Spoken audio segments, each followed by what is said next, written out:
know, if you watch my videos, you know that I don't really do too much of a face reveal, if you will. No reason, I just feel like the videos aren't focused on me. But today I was feeling really pretty, and I just wanted to, I was feeling myself, if you will. So I wanted to be on camera. We're gonna make our way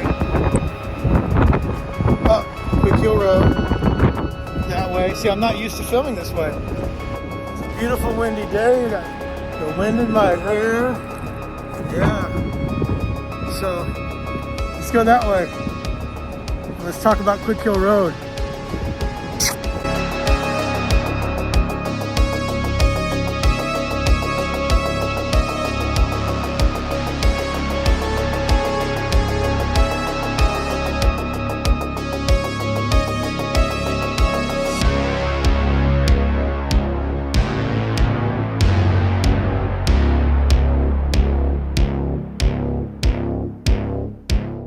All right, guys. Welcome back. Thanks for stopping in. I've got an impromptu video for you. Here's where I currently am in Round Rock, Texas. I have to say, this is an easy location for me because I live approximately 2 miles, if that, from this location, which has changed quite a bit. But here is where we're going to end up here in just a few moments, right through that gate there. Believe it or not, that's an old road. It is currently overgrown, but up that hill, up that road is where we're going. And if you clicked into this video, you definitely know what road I'm talking about. So if you're ever out here, you ever come to visit this location, and there have been many people I've seen on YouTube that have already, you can't park, you can't pull into that. The road has been inoperable for, oh man, at least 20 years, maybe even 30, a few decades. So you have to park across the street at this health center here and walk across the street. I guess technically you are trespassing because you have to hop over that gate, but I've been to this location a handful of times. Last time was in January of 2020, and have had no issues. I've never run into anyone up there. I brought a few friends with me here at the same time. There you go. There's Grandpa, and there's LF himself. So we're gonna go out there and cover this area for you, and we're gonna make a feature video on the Texas Chainsaw Massacre road, where that final climax went down. You all know what I'm talking about, those memorable scenes where this guy is spinning his chainsaw out with the sunset overlooking. Yeah, let's do it. All right, here we are. So we're across the street now. As I stated, you got to park across the street, cross that, and here's where you enter. Okay, I haven't been here for almost 2 years.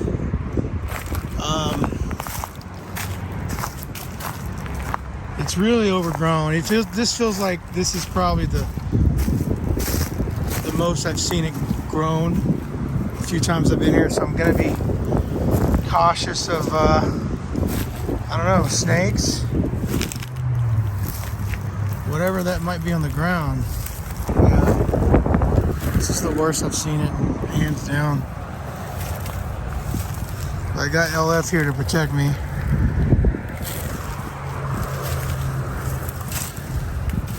So let's cut here so I can get across this thing. All right, we've made it over, and we're gonna go through. I'm gonna take you with me.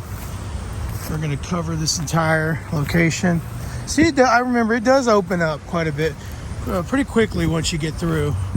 It's just this initial entrance. So this is, so here in Round Rock, we have Quick Hill Road. And this is Quick Hill Road. Now this is the part that's been closed down for several decades now. And you can't even tell this is a road now because all this grass has grown in. To my left, I believe that's the Camden Apartments in the La Frontera developed area of Round Rock. That came, obviously it came later, but I want to say within the last 10 to 15 years. But this was a paved road that cars would go in and out of and connect over there where we came from. But it runs through, and there's another quick hill on the other side of what we now have is our toll road, Highway 45, which again, none of that existed during the filming of this movie. So Quick Hill connected. The other end is still called Quick Hill Road. So that's the active part, which we're not going to go to because it has nothing to do with the film. But just imagine this being a paved working road and coming my direction toward your screen would have been the truck that Sally escapes in coming down because we're going up the hill, up the road. And they go that direction and leave the area for good, you know, as the film ends. We're starting to see some concrete here. This is really sad how, I don't know, for me at least, it's a very iconic filming location. And there we go. So now we are on the road.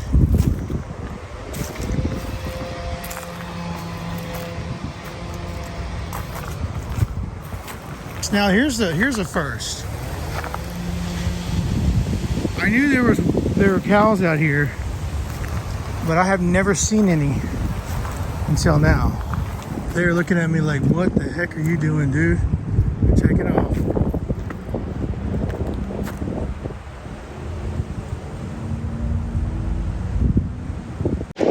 Continuing our way up Quick Hill Road, as you can tell, it's a very windy day.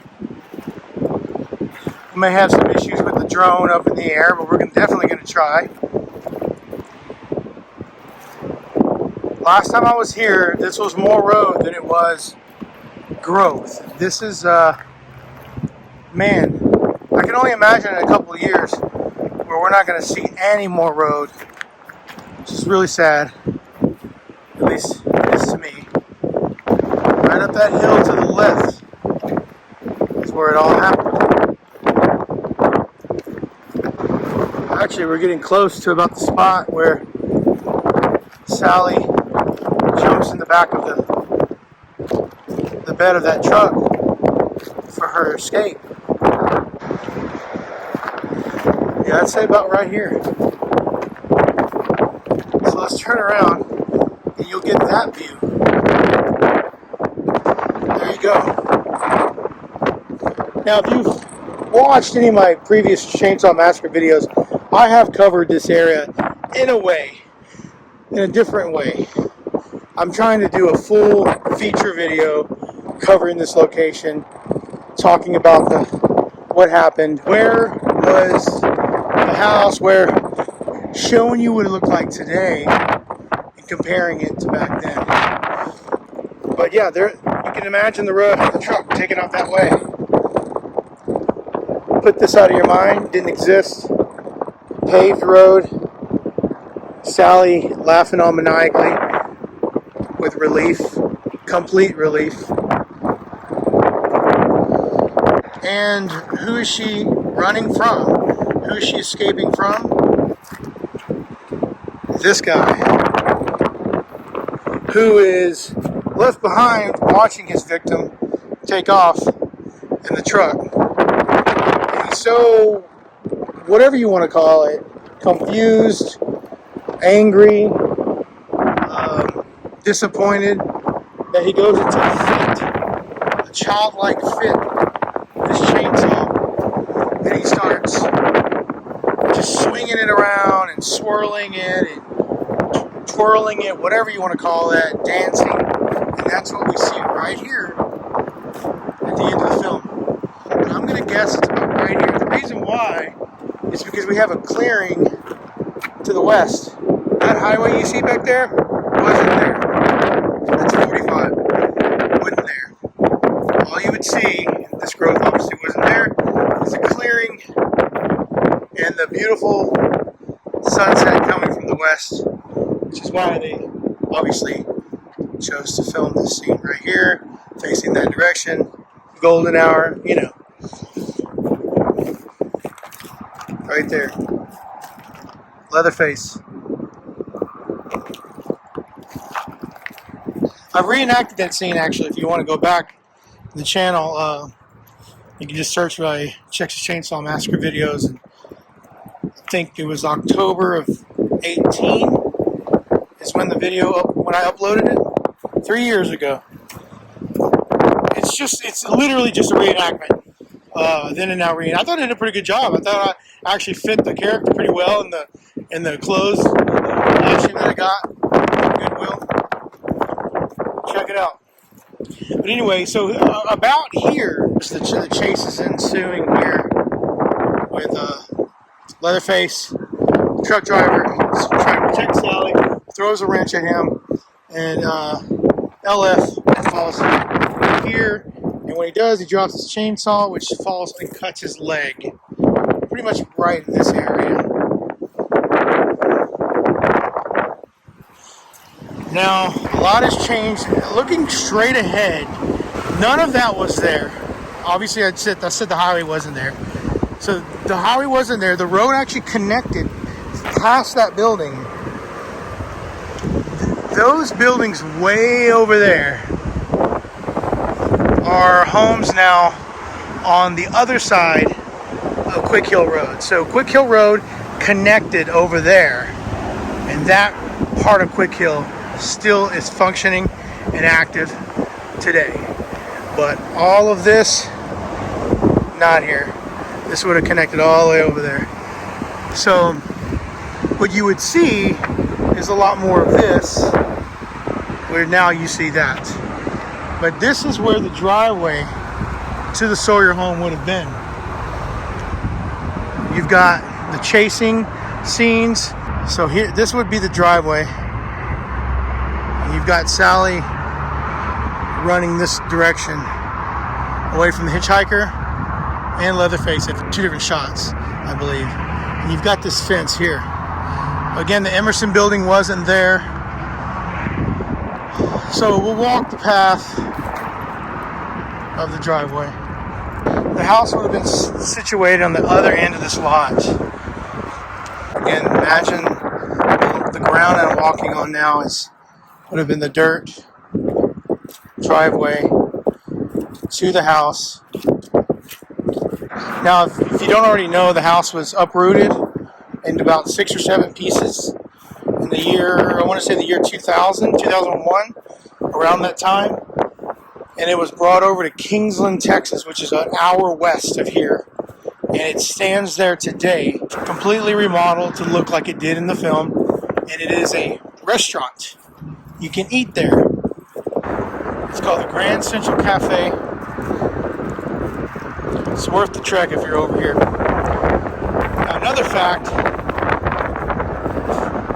that you might have already known as well, if you're a fan, but on this lot, actually where the 45 stands right now, approximately where the cars are passing, to my right, is where I think it's Sally's grandparents, that house that they walk upon earlier on in the film. It's supposed to be like somewhere else in the movie, but it's actually, in real life, it was on this exact same lot. So this lot, again, extended out that way. That house was there. Now that house actually burned down not long after filming. I want to say, I feel like it was the late 70s. That's been long gone for a long time. But this is approximately where the house would have stood in 1973 during the filming of this movie. I'm not going to go any further. The growth is a little too high, and I can't see what I'm stepping on. Approximately in this area.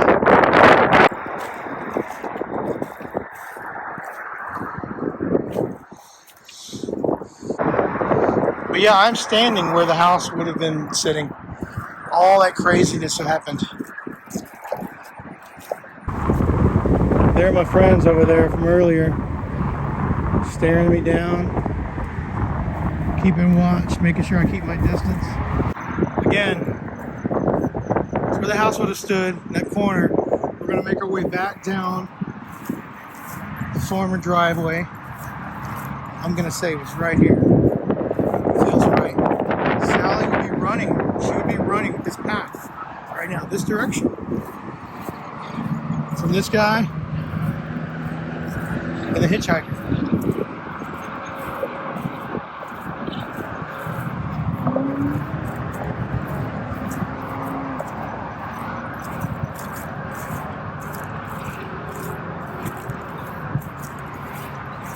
As far as anything else on this property, I don't remember anything else in the film that could show you the driveway, where the house stood, where the grandparents' house was. That's now a highway.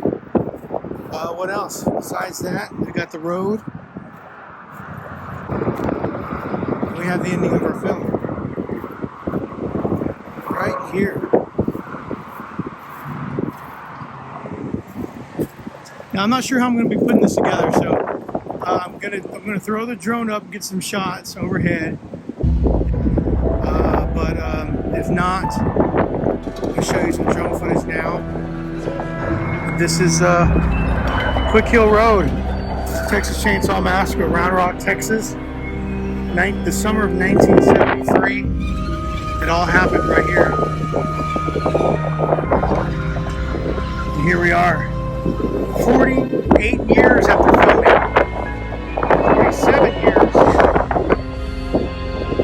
from this month currently that the film was released in October the 11th, 1974. It's crazy how much time has passed.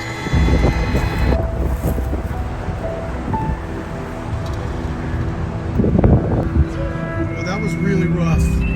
Almost lost my drone. I'll throw in some of the footage of my drone going across 45. I was almost toward the surgical hospital over there. That was out of my control. The wind is so strong right now. It took it over there. I thought I was gonna lose it. I thought it was gonna end up in the highway. Some car was gonna hit it. Managed to get it back. We don't get wind like this. So this is a rarity, and I happened to decide to go and do this video today. But today's the 28th of October, and I was hoping to get this video up by Halloween, so that's why I'm here. Anyway, that happened. I try to watch the movie once a year around this time. I have not watched it this year. I did go see Halloween Kills. I watched the original Halloween, 78. I haven't watched any of this guy's films yet, but I am looking forward to the 2022 release of the new Texas Chainsaw Massacre. I don't know what's in store for that, but I'm definitely looking forward to that. Even though none of it's filmed in Texas. It's all filmed in Bulgaria, which is like, what? But I know why they do it. It's all about the money. So that's it. Quick Hill Road. I'll take you down with me for a bit. As always, thanks for watching. Feel free to follow me along, subscribe if you will, if you like this kind of content. I do filming location videos as much as I possibly can. I have a huge backlog of videos that I put together going back years, so there's plenty of content that's going to be coming, that has been coming.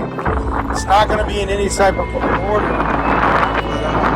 But, stay tuned if you like this kind of content, filming location content. Until next time, from Quick Hill Road, from myself and LF, peace.